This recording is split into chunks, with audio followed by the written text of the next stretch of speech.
Trump ha conseguido ponerse enfrente a todo el mundo que mandaba. Bueno, el que manda y que sigue mandando.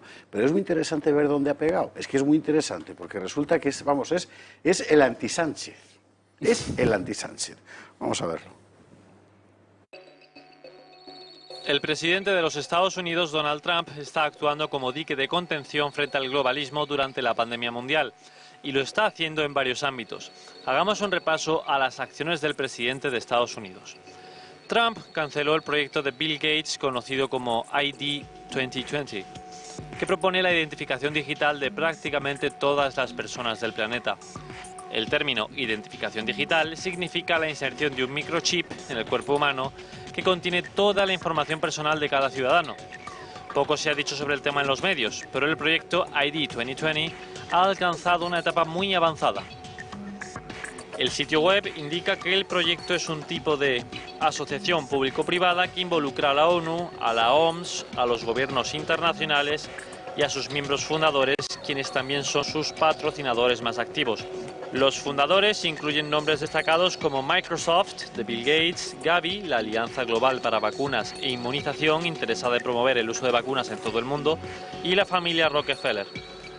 En la administración de este proyecto encontramos representantes de los ya conocidos organismos entrometidos en cada movimiento que da la élite del poder para imponer el nuevo orden mundial. Obviamente, ID 2020 se presenta de manera positiva para que todos la acepten, como un activo para los ciudadanos, e incluso más que eso, lo manejan como un derecho, algo que le falta a nuestra vida para mejorar en todos los aspectos, es como lo venden. No solo ha frenado Trump a los globalistas con este proyecto, sino en muchos otros asuntos. Por ejemplo, decretó que las vacunas sean voluntarias y no obligatorias, siendo los militares quienes verifiquen su pureza y las distribuyan. También cortó los fondos de la Organización Mundial de la Salud y quiere una investigación exhaustiva sobre sus operaciones. Por otro lado, canceló la propuesta de ley HR 6666 de los demócratas, conocida como COVID Trace Act, que significa testing, pruebas diagnósticas, reaching, alcanzar, and contacting everyone, y contactar con todo el mundo, que fue la base del proyecto de ley de diagnóstico y seguimiento de Bill Gates. Trump también canceló, como ya hemos comentado, el proyecto de Bill Gates conocido como ID 2020 y por otro lado abrió una plataforma de informes para que la misma población pudiera denunciar la censura que le aplicaran en Facebook, Twitter y YouTube. El resultado fue rotundo, ya que en poco tiempo se saturó de denuncias y así Trump obtuvo la evidencia que necesitaba para tomar acciones en contra de la censura. En cuanto a las tecnologías, Trump detuvo el lanzamiento del 5G en todo el país. En relación a la economía, emitió una orden ejecutiva para reabrir la actividad comercial y laboral en todos los estados de Estados Unidos, al punto en que los gobernadores que se nieguen serán procesados. El presidente también ejecutó la orden para que la Casa Blanca se haga cargo de todas las redes eléctricas que incluyen servidores de Internet, sistemas de transmisión y sistemas electrónicos. El mandamás norteamericano declaró servicios esenciales los lugares de culto, ya que algunos alcaldes estaban multando a los ciudadanos por asistir a la iglesia. Por último, Trump aplaudió a Australia y a 116 países por insistir en una estricta y rigurosa investigación a China por haber propagado supuestamente el COVID-19, a pesar de varias amenazas en términos comerciales de China. Por todo ello, Trump está en el punto de mira de la élite global que ya le ha declarado la guerra. Es que atentos a la panoplia, ¿eh? Es decir, industria farmacéutica, industria de telefonía... Todo. Finanzas, todo. O sea, hay que pensar, si uno estudia un poquito el último siglo, lo que ve, sobre todo después de la Segunda Guerra Mundial, lo que ve es un avance hacia la globalización espectacular. Es decir, ya no estamos hablando de la globalización, estamos hablando del globalismo, es decir, sí, del debilitamiento consciente y deliberado de las soberanías nacionales. Aquí en Europa tenemos el claro ejemplo de la Unión Europea, que ahora ya quiere avanzar hacia un ejército común, hacia la homogeneización de la fiscalidad y bancaria, etcétera. Pero esto se está produciendo en todo el mundo y detrás de esto hay gente, muy especialmente en Estados Unidos, Unidos, el Partido Demócrata especialmente, pero también el Republicano. Quiere decir que esto es un proyecto en el que estaba, digamos, colaborando todo el mundo que cuenta, todo el mundo que es alguien. Entonces, cuando suceden dos fenómenos que alertan a los globalistas, porque esto iba, digamos, viento en popa, esto avanzaba sin ningún tipo de roce.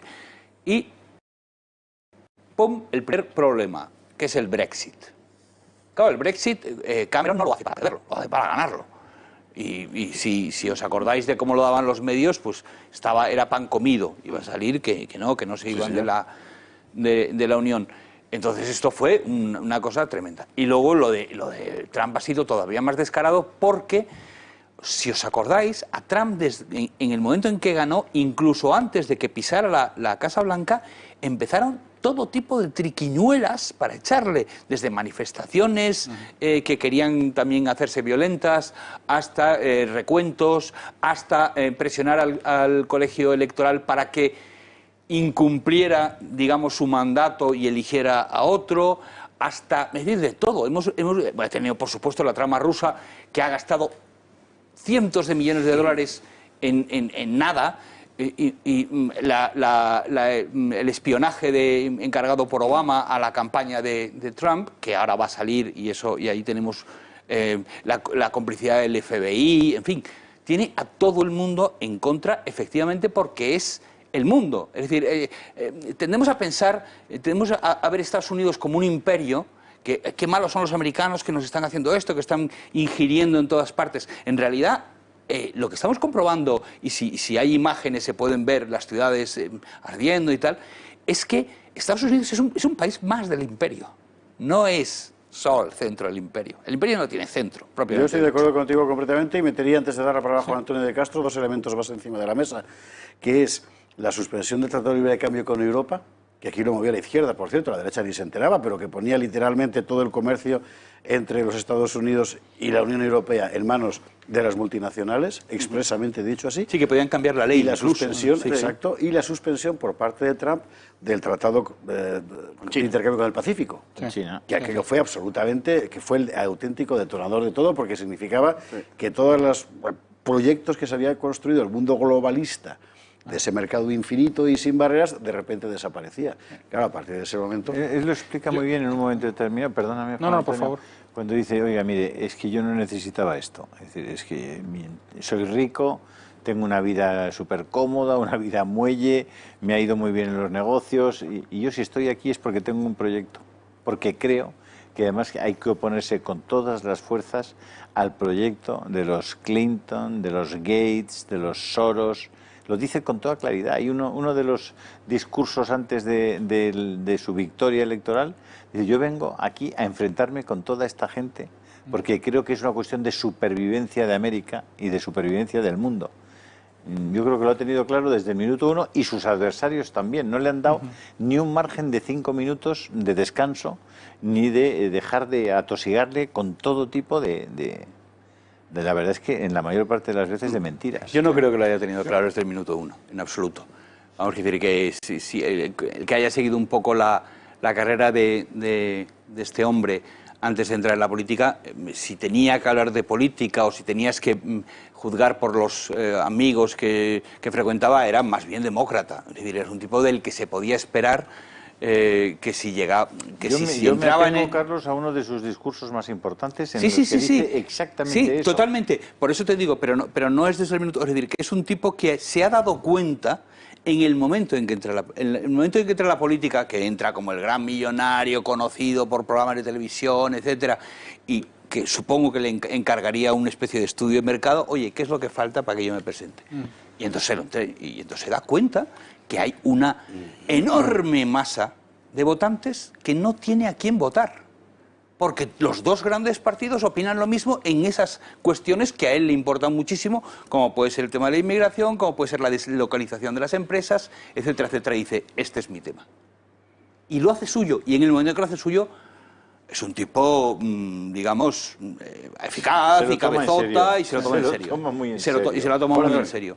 Pero yo creo que ha sido así un poquito. Yo creo que es difícil explicarnos todo esto si no lo vemos desde un punto de vista geopolítico y de equilibrio de fuerzas y de nacimiento y de desvanecimiento, en cierto modo, del imperio americano y del crecimiento de China. Entonces el imperio americano se desvanece, cae y empieza a haber una especie de nerviosismo que se ve por las corrientes demócrata y republicana, con una fuerza de seguir ejerciendo el poder, aquí hay que sacar este país adelante y tal, y surgen, y hay las dos, digamos, las dos fuerzas que en este momento están imperando a nivel mundial. Una que es la visión del nuevo orden mundial, apoyada por los demócratas, Clinton, Bill, todos, Gates y todo ese grupo, y toda la agenda y todo el follón que estamos viendo. Y por el otro lado tenemos a Trump con una visión absolutamente mucho más de equilibrio tripolar, en el que podríamos ver a Estados Unidos, a China y posiblemente India en el futuro. Todavía no está. ¿Cuál de las dos vencerá? Es la respuesta de qué pasará con el post-imperio americano. Y eso es un poco lo que está reflejando esta guerra. Efectivamente, pero Trump se da cuenta de que al imperio americano le quedan 3 telediarios y dice, la manera es...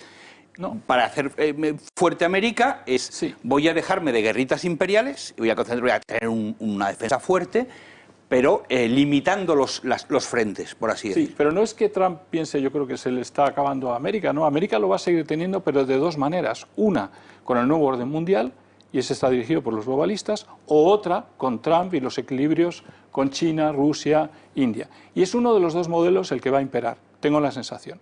La lucha está por esos modelos en este momento y todos los que estamos viendo por debajo es la gran batalla. Está en Gates, está el COVID, está todos los demás temas, pero lo que estamos viendo es esa gran batalla. Si vemos la lista de lo que ha hecho el señor Trump, y por mucho que a mucha gente le pueda parecer mal, todo ese listado de cosas que hace es perfecto para su batalla contra los globalistas y ojalá la gane.